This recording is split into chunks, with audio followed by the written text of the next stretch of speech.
Good morning everyone. आज की video में हमने सिर्फ क्वेश्चन करने हैं। 9 क्वेश्चंस हैं इन टोटल, तो फटाफट स्टार्ट करते हैं one by one. First example है, स्टेटमेंट देखो फर्स्ट एग्जांपल की क्या है। If every element of a group is its own inverse, if every element of a group is its own inverse, then show that the group is abelian. Own inverse का मतलब क्या है कि अगर ए, देखो जी कोई भी अगर ग्रुप है, हमें जब भी एक चीज याद रखना, हमें जब भी गिवन नहीं होगा ना ग्रुप का ऑपरेशन, तो हम उसको मल्टीप्लिकेशन ही लेके चलेंगे। जब भी गिवन ना हो आपको बाय डिफॉल्ट मल्टीप्लिकेशन ही लेना, और अगर गिवन है तो जो भी गिवन है वो लेना ऑपरेशन। ठीक है, तो अब हमें यहाँ सिर्फ ग्रुप गिवन है, हमें ये नहीं गिवन कि कौन से ऑपरेशन के रिस्पेक्ट में, तो हमने खुद से ले लिया मल्टीप्लिकेशन के रिस्पेक्ट में। अब हमें गिवन है कि हर एलिमेंट खुद का इनवर्स है, ओन इनवर्स का यही मीनिंग है। सो इसका मीनिंग है अगर ए कोई एलिमेंट है जी का, अगर ए कोई जी से बिलोंग करता है तो A inverse is equals to A होने वाला है। जितने भी एलिमेंट जी से बिलोंग करते हैं आप उनका इनवर्स फाइंड करेंगे तो आपको वापस से सेम एलिमेंट मिलेगा। तो हमें ये प्रूफ करना है कि अगर किसी ग्रुप के अंदर ऐसा हो जाता है कि हर एलिमेंट खुद का इनवर्स हो जाता है तो वो ग्रुप अबीलियन बन जाता है। और अबीलियन ग्रुप कौन सा होता है? ग्रुप के अलावा कौन सी एक एक्स्ट्रा प्रॉपर्टी होती है उसके अंदर? कॉम्यूटेटिविटी, मतलब A dot B is equals to B dot A. बस हमें इतना प्रूफ करना है। ठीक है, तो हम लेके चलते हैं कि x और y इसके दो एलिमेंट्स हैं, क्योंकि कॉम्यूटेटिविटी के लिए दो एलिमेंट्स को कम्यूट कराना होता है। सो दो एलिमेंट्स ले लिए हमने, लिया एक x बिलोंग करता है और एक y बिलोंग करता है। x और y कहाँ से ले लिए? g से। अगर वो g से लिए हैं तो वो खुद के इनवर्स होंगे। अगर खुद के इनवर्स होंगे तो इसका मीनिंग क्या है? x inverse is equals to x होगा और y inverse is equals to y होगा। ठीक है, अब g क्योंकि ग्रुप है, अगर दो एलिमेंट ग्रुप से बिलोंग करते हैं तो क्लोजर प्रॉपर्टी के अकॉर्डिंग उन दोनों की मल्टीप्लिकेशन भी तो g से ही बिलोंग करेगी। ठीक है, अगर ये g से बिलोंग करेगी तो g कैसा ग्रुप है? जिसका हर एलिमेंट खुद का इनवर्स है। मतलब x डॉट y का अगर आप इनवर्स फाइंड करोगे तो वापस से x डॉट y ही आएगा। ठीक है, और आप लोगों ने एक चीज पढ़ी होगी, जैसे मैट्रिक्स में हम पढ़ते हैं, मैट्रिक्स में हम पढ़ते हैं कि अगर हमें दो मैट्रिक्स का इनवर्स फाइंड करना है तो वो किसके इक्वल होता है? इसका रिवर्स ऑर्डर कर देते हैं, बी इनवर्स ए इनवर्स। इसको बोलते हैं हम सॉक्स शू प्रॉपर्टीज। ठीक है, ये क्या होती है? सॉक्स शू प्रॉपर्टी। क्यों होती है सॉक्स शू प्रॉपर्टी? क्योंकि देखो जब आप शूज डालते हैं तो शूज डालने के लिए पहले आप सॉक्स डालते हो फिर शूज डालते हो, बट जब उसको उतारते हो तो आप पहले शूज उतारते हो फिर सॉक्स उतारते हो। ठीक है, तो जब हम लोगों को शूज डालने हैं या जब इनवर्स लगाना है तो ए और बी, पहले हमने ए डाला फिर बी डाला, पर जब इस शूज को उतारने की बात हुई तो हमने क्या किया? पहले सॉक्स उतारी, पहले उल्टा किया, पहले ए डाला था फिर बी डाला था, अब इस बार पहले बी को डाला फिर ए को डाला। तो जो सॉक्स और शूज में हम प्रोसीजर अडॉप्ट करते हैं वही हम इनवर्स फाइंड करने में भी अडॉप्ट करते हैं। तो जैसे मैट्रिक्स में होता है कि सॉक शू प्रॉपर्टी होती है, वैसे ही ग्रुप में भी सॉक शू प्रॉपर्टी होती है। जब भी आप ए बी इनवर्स फाइंड करोगे तो that will be equals to B inverse A inverse. तो हमने ये तो बोल दिया कि x और y अगर g के एलिमेंट हैं तो बाय क्लोजर प्रॉपर्टी क्या होगा? x डॉट y भी g का एलिमेंट होगा और उसका इनवर्स खुद के ही इक्वल होगा। सो x डॉट y का इनवर्स x डॉट y के ही इक्वल होगा। अब इसको सॉल्व करते हैं। जब आप इसको ओपन करोगे इनवर्स को तो सॉक शू प्रॉपर्टी लगाओ, पहले y का इनवर्स होगा फिर x का इनवर्स होगा। ठीक है, अब y इनवर्स तो y के इक्वल है और x इनवर्स x के इक्वल है, तो ये क्या हो गया? y और ये क्या हो गया? x। तो yx is equals to xy। तो ये जो दो एलिमेंट्स थे ये कम्यूट कर गए। ठीक है, तो हमने ये कोई भी दो एलिमेंट लिए थे, अगर ये कम्यूट कर गए तो इसका मतलब हर एलिमेंट कम्यूट कर जाएगा। सो इसका मीनिंग क्या बना कि इसके हर दो एलिमेंट कम्यूट करते हैं, तो ये कैसा बन गया? अबीलियन ग्रुप बन गया। ठीक है, अब नेक्स्ट क्वेश्चन देखते हैं। If A square is equals to identity for all A belongings to G where G is a group. अब हमें फिर से नहीं गिवन है तो हम क्या लेंगे? डॉट लेंगे। ठीक है, binary operation, then the group is abelian. अब वो कह रहा है अगर A square is equals to identity आ जाए ना तब भी वो ग्रुप अबीलियन होता है। ये क्वेश्चन और ये क्वेश्चन, इसमें कोई डिफरेंस नहीं है, सिर्फ तुम्हें घुमा के पागल बनाया हुआ। कैसे? देखो A square is equals to identity है, क्या आप इसको ऐसे लिख सकते हो, A dot A is equals to identity. अब क्या करो, ए इनवर्स से प्री मल्टीप्लाई कर दो या पोस्ट मल्टीप्लाई कर दो, जो आपकी विश हो वो कर देना, ठीक है। Answer will be the same, A inverse dot E.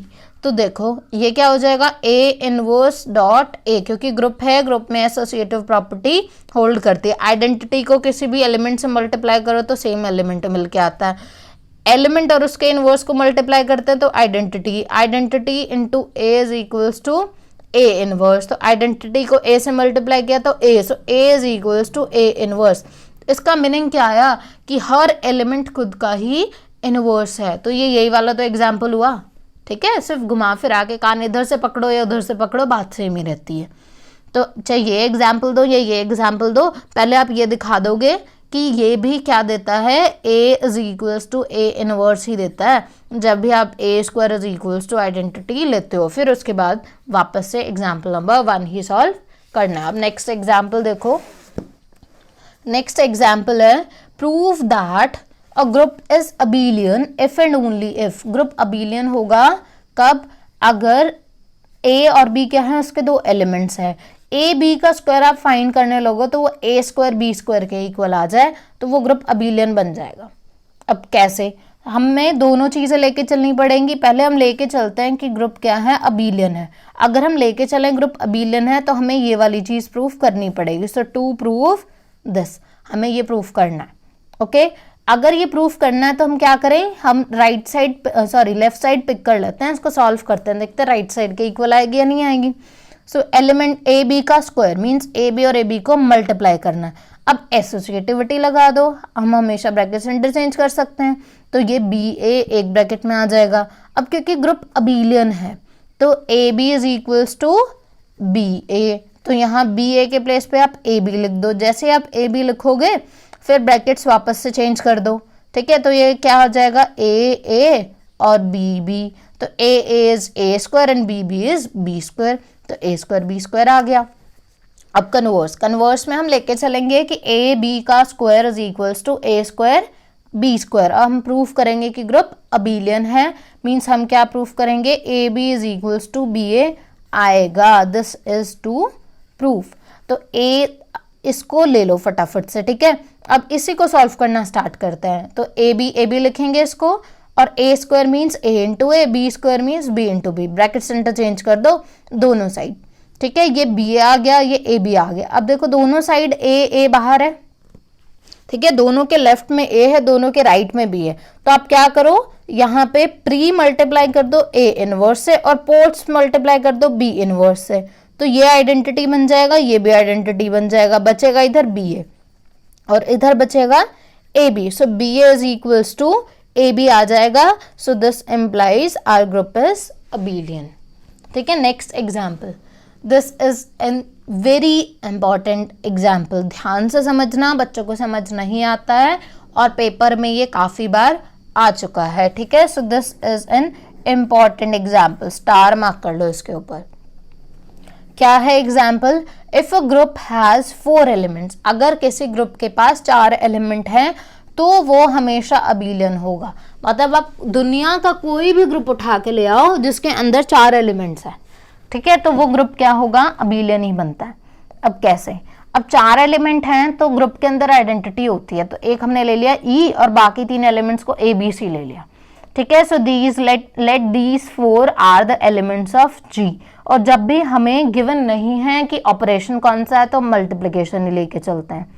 और एक चीज ध्यान रखना कि आइडेंटिटी का इनवर्स हमेशा आइडेंटिटी ही होती है। अब आप सबसे पहले फर्स्ट एग्जाम्पल को रिकॉल करेंगे और ग्रुप की प्रॉपर्टीज को रिकॉल करेंगे। ग्रुप की प्रॉपर्टीज होती हैं कि क्लोजर प्रॉपर्टी सेटिस्फाई होनी चाहिए, मतलब जब भी 2 एलिमेंट किसी सेट से बिलोंग करते हैं तो उन दोनों की प्रोडक्ट भी उसी सेट से बिलोंग करनी चाहिए, ठीक है। एक आइडेंटिटी होता है, आइडेंटिटी तो हमने ले लिया पहले से ही, ठीक है। एक इनवर्स होना चाहिए, हर एलिमेंट का इनवर्स होना चाहिए और एसोसिएटिव प्रॉपर्टी होनी चाहिए, ठीक है। ये 4 चीजें हैं हमारे पास। अब 1 बाय 1 स्टार्ट करते हैं। देखो पहली चीज हमने एग्जाम्पल 1 में पढ़ा कि हर एलिमेंट का, अगर हर एलिमेंट खुद का ही इनवर्स बन जाता है तो वो ग्रुप अबेलियन होता है। अब आइडेंटिटी तो खुद का इनवर्स है, ठीक है। अब ग्रुप के अंदर इनवर्स होना तो जरूरी है, तो अगर मैं बोलूं कि हर एलिमेंट खुद का इनवर्स हो जाता है, ठीक है, अगर मैं बोलूं हर एलिमेंट खुद का इनवर्स हो जाता है, means E inverse is equals to E, A inverse is equals to A, B inverse is equals to B and C inverse is equals to C, तो ये अबेलियन बन जाएगा, ठीक है, ये खुद से अबेलियन बन जाएगा, तो हमारा काम खत्म। सो केस 1, पहले केस में आप डालो कि हर एलिमेंट खुद का इनवर्स है, ठीक है। केस 1 में आप डालोगे कि हर एलिमेंट अगर खुद का इनवर्स है तो ये अबेलियन बन जाएगा। केस 2 में डालो कि हर एलिमेंट खुद का इनवर्स नहीं है, ठीक है। सो एटलीस्ट कोई एक ऐसा एलिमेंट होगा जो खुद का इनवर्स नहीं होगा, means B inverse is not equals to B, ठीक है। कोई भी हमने एक एलिमेंट ले लिया जो खुद के इनवर्स के इक्वल नहीं है, B का इनवर्स B के इक्वल नहीं है, तो अगर B का इनवर्स B के इक्वल नहीं है तो ग्रुप के अंदर जो एलिमेंट्स है वो है E, A, B, C, तो इसका जो इनवर्स है होगा तो इसी G के अंदर, मतलब B इनवर्स या तो E होगा, ठीक है, या B इनवर्स A होगा, या B इनवर्स B होगा, या B इनवर्स C होगा। B तो हमने कैंसिल कर दिया, ठीक है। आइडेंटिटी खुद का इनवर्स ऑलरेडी है, ठीक है, तो हम यहां नहीं जाएंगे, तो इसका मीनिंग क्या है, हम क्या जाएंगे कि B का इनवर्स C होगा या B का इनवर्स A होगा, ठीक है। तो यहां बुक में जो एज्यूम किया हुआ वो एज्यूम किया है कि B का इनवर्स C है। अगर B का इनवर्स C है तो C का इनवर्स भी तो B होगा, मतलब ये तो आपस में एक दूसरे के इनवर्स बन गए।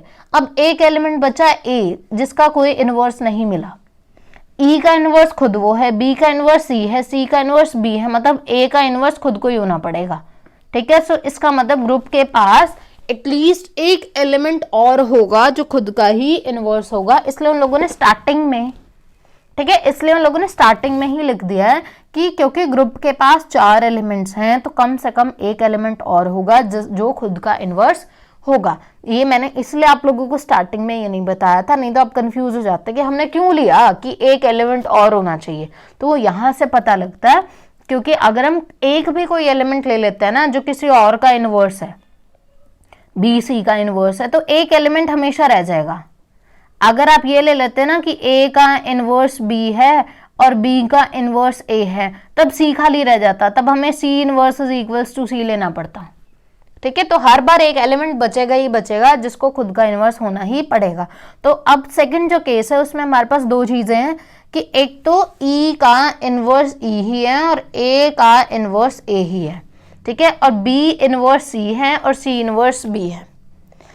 इतना काम हो गया, इनवर्स मिल गए। अब फोकस करो जरा क्लोजर प्रॉपर्टी के ऊपर। क्लोजर प्रॉपर्टी क्या कहती है कि अगर A G का एलिमेंट है और B भी G का एलिमेंट है तो इसका मीनिंग है कि A B को भी G का एलिमेंट होना पड़ेगा। अब A B को अगर G का एलिमेंट होना पड़ेगा तो फिर से वही प्रॉब्लम आई, अगर A B G का एलिमेंट है तो G के पास तो 4 ही एलिमेंट है, या तो A या B या C या E, ठीक है। तो 1 बाय 1 डिस्कस करें, ठीक है। सो अभी तक हमने क्या किया, देखो अभी तक हम लोगों ने क्या किया, हमने बोला कि अगर A G का एलिमेंट है और B G का एलिमेंट है तो क्या होना चाहिए, A डॉट B भी G का एलिमेंट होना चाहिए, और G के अंदर जो एलिमेंट्स हैं वो है E A B C। 1 by 1 start करते हैं। पहले लेते हैं हम कि ये जो A B है ना ये आइडेंटिटी के इक्वल है, ठीक है। अगर A B आइडेंटिटी के इक्वल है तो इसका मीनिंग तो हो जाएगा A inverse is equals to B, क्योंकि 2 एलिमेंट्स को मल्टीप्लाई करके आइडेंटिटी मिलता है तो मतलब ये एक दूसरे के इनवर्स हैं। B inverse is equals to and A inverse is equals to B, but this is wrong क्योंकि A इनवर्स तो A के इक्वल है, A तो खुद का इनवर्स है, और B का इनवर्स तो C के इक्वल है, ठीक है। तो ये तो हो गया रॉन्ग, मतलब पहला केस रिजेक्टेड। आ जाओ दूसरे वाले पे। तो इसका मीनिंग है कि A B को A के इक्वल होना पड़ेगा। अगर A B A के इक्वल हुआ तो मैं दोनों साइड प्री मल्टीप्लाई कर देती हूँ A इनवर्स से, ठीक है। ये बन गया आइडेंटिटी, ये भी बन गया आइडेंटिटी, तो क्या है B is equals to identity. अगर B आइडेंटिटी हो गया तो ग्रुप के पास तो 3 ही एलिमेंट रह जाएंगे, एक आइडेंटिटी, एक A और एक C, बट ग्रुप के पास तो 4 एलिमेंट्स हैं।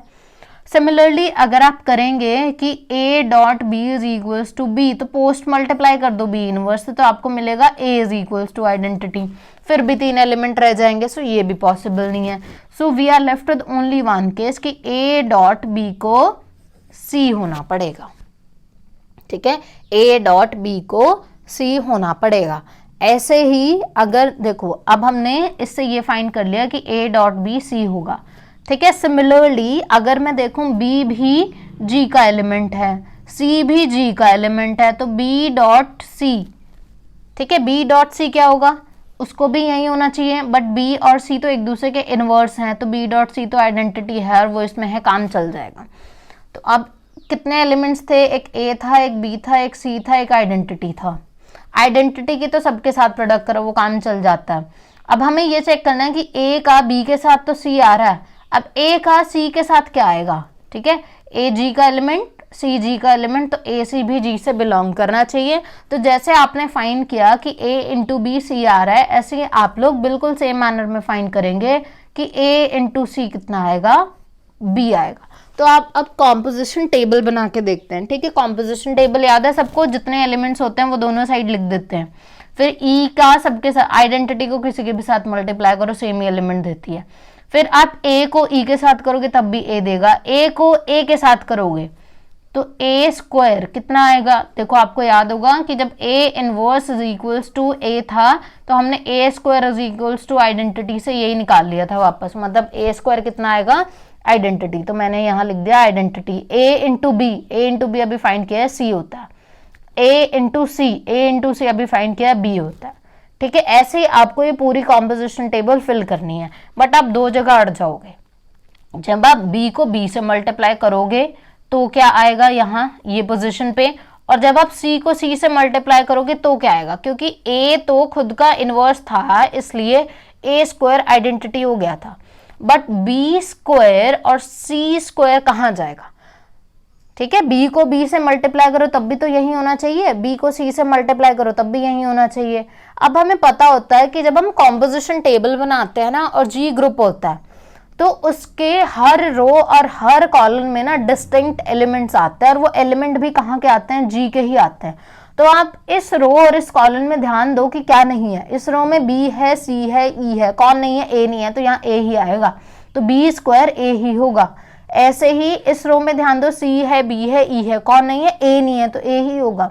चाहे आप कॉलम में चेक कर लो, चाहे आप रो में चेक कर लो, एक ही बात है, b c e है तो a आएगा, c b e है तब भी a ही आएगा, ठीक है। तो कॉम्पोजिशन टेबल हमने इसलिए बनाई ताकि हमें पता लगे कि b स्क्वायर क्या आएगा और c स्क्वायर क्या आएगा।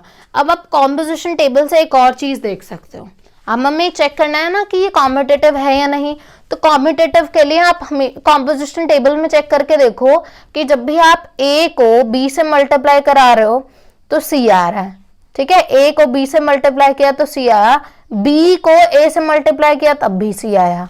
अब किसी भी दो एलिमेंट्स की प्रोडक्ट चेक करके देखो, वो कॉम्यूट ही कर रहे हैं, इस कॉम्पोजिशन टेबल से हमें पता लग रहा है, ठीक है। और अगर वो कॉम्यूट कर रहे हैं तो ग्रुप अबिलियन बन रहा है। तो सेकंड केस ही तो बचा था, तो इसका मतलब यहाँ पे भी ग्रुप क्या बना, अबिलियन बना। अब जैसे ग्रुप बना अबिलियन तो हमारा काम हो गया खत्म, ग्रुप अबिलियन बनते ही हमारा क्वेश्चन हो गया कंप्लीट। तो ये थे 4 क्वेश्चंस, इससे आगे वाले 5 क्वेश्चन हम नेक्स्ट लेक्चर में करेंगे। आज के लिए बस इतना ही। Thank you class.